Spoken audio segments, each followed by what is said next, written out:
Nós também pode! Oferecimento. Supermercados Rex. Só no Rex você tem mais. Robinho Lanches e Pizzas. Você merece o melhor. Cervejaria do Funil. Faz parte da sua história. E ai que fome!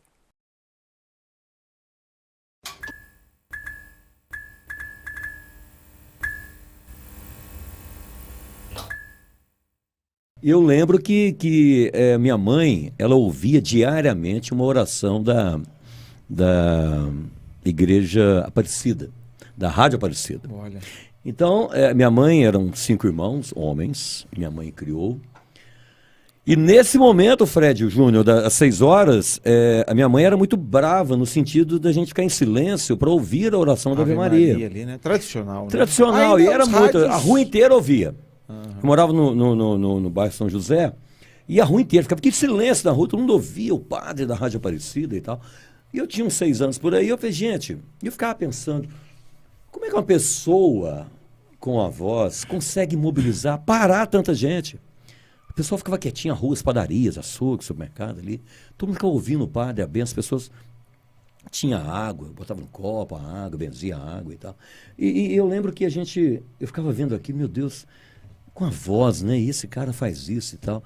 E daí eu sempre tive paixão pelo rádio, sempre. E depois meu pai foi transferido para cá, nós vemos palavras e tal, e chegamos aqui. E com 13 anos. Com quantos anos? Eu tinha uns 8 anos, 7 para 8 anos. E eu lembro que o meu primo, muito conhecido, que é o responsável por eu estar aqui, que é o Tati. O Carlos Alberto Gonçalves. Falecido Tati, né? Falecido Cara Tati. importantíssimo também, né, Luciano? No rádio aqui, Do Lavrense. esporte lavrense, da divulgação. E eu lembro que ele foi lá em casa, eu tinha uns 13 anos, ele foi convidar o meu irmão, o Deon, para fazer a parte de office boy. Lembra quando tinha aquele cargo de office boy nas empresas, fazer mandado e tal? E o Deon não quis. Mas você já tinha um tom de voz Não, diferente? eu não era locutor, não. Eu gostava de ficar na mesa, atrás do rádio. E eu fui e falei, ô Tati, o Deon não quer, cara, eu quero e eu vou. Eu tinha 13 anos. Eu estudava de manhã e à tarde eu ia para a rádio, eu limpava, tirava um pó ali, lavava um banheirinho ali. Isso, Rádio Cultura. Todo mundo Rádio conhece, Cultura. começa assim, né? Aí fazia uns mandados na rua. Aí lá eu conheci os meus grandes professores.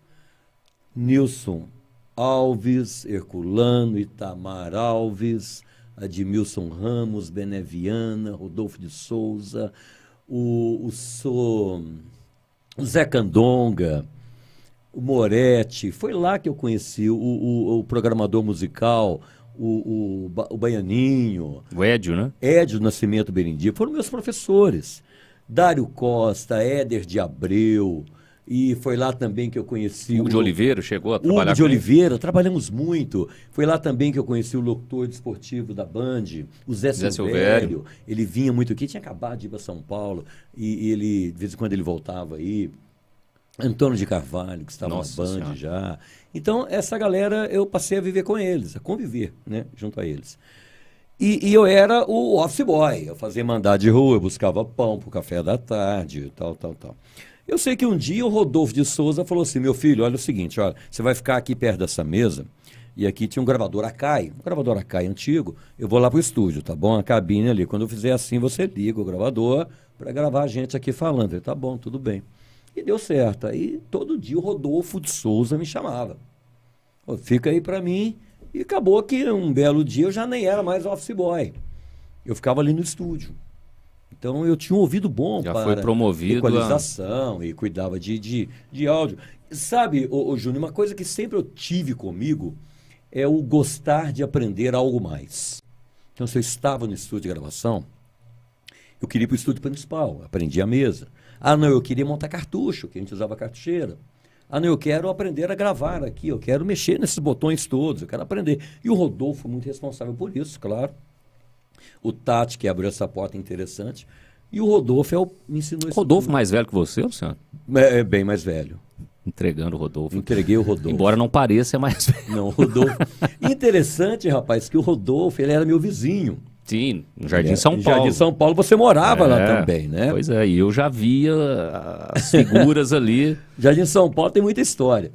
E eu lembro que eu fiquei na Rádio Cultura ali por 5 anos. Eu entrei com 13. Eu fiquei lá e eu sei que eu entrei na rádio em 80, em 85 eu saí da rádio. E eu lembro que uma quinta-feira, não esqueça isso, uma quinta-feira de manhã bateu na porta cedo, a minha mãe abriu a porta e falou, Luciano, o ex-prefeito está te procurando. Era o Nadinho. E o Nadinho, fiquei sabendo... Você não saiu da cultura por um convite da 94? Não. Eu saí. Da Rio Grande, né? Antiga Eu saí Rio da Grande. cultura, nem lembro por quê. Saí. O Valério já tinha saído de lá, o Rodolfo já tinha saído também. Tinha um pessoal saindo e eu acabei saindo Só também. para lembrar, né, Luciano? Porque teve a chegada do FM aqui, né? Sim, então, O o que é mais Brasil interessante, explodiu e... Frederico, que o FM E aí estava vem a explodindo. 94, né? Então veio a Rádio Rio Grande FM. E quando eu saí da Rádio Cultura, o Nadinho foi lá em casa com o Rodolfo, e o Nadinho falava muito grosso, né? Ele Aliás, chegou tem lá- boas histórias, né? Boas histórias do Nadinho. O Nadinho chegou lá e falou assim, meu filho, vem comigo. Eu falei, vem comigo aonde? Eu falei, vamos comigo para a rádio. E eu lembro que eu cheguei lá, Fred, e a rádio estava comemorando 1 ano, aniversário. E estava tendo sorteios, brindes, muita participação e tal. E eu lembro que eu cheguei lá e estava o Marcos Venerando, que é o filho do Nadinho, que estava na mesa. E eu lembro que eu cheguei e ele... Fica aqui para mim que eu vou ao banheiro. E eu Na sentei- mesa? Na mesa. Nossa. Tipo, piloto sai da cabine e Isso era- continua meu amigo. pilotando. Esse era que o eu vou. teste de Fica aqui fogo para mim ali. que eu vou ao banheiro. E ele saiu da mesa de som, foi ao banheiro, eu sentei lá e nunca mais saí. Eu tinha uma experiência.